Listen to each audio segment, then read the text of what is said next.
Good morning, I'm Faye Thompson. This morning we're going to do another family recipe, French coconut pie. Now this pie is really easy to make. We already had a pie crust in my freezer, but you could use a store-bought pie crust or make your own like I did here. We're going to start out with 5 ounces of Carnation milk. We'll mix our liquids first. We're going to have a tablespoon of vanilla.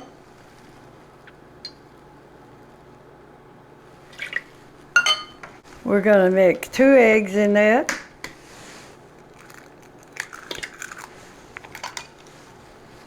This is one of the easiest recipes that you can find anywhere, I guess.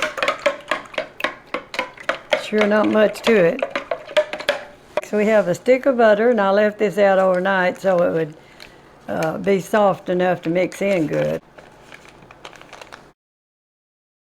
1½ cups of sugar we're putting in here. I'm having to get my little hand mixer to mix this butter up a little better. It was soft, but it still needed to be, I think, beaten up a little better. Okay, we're fixing to add coconut now, and it's 1 1/3 cup of coconut. And this is just sweetened coconut. See, we don't want to use a mixer with this. We got that all mixed up real good. This is real rich, but it's very, very good. Okay. You see, that's all you do now. See how simple it is? You just pour it in this pie crust. And it's a delicious pie. This is going in a 350-degree oven.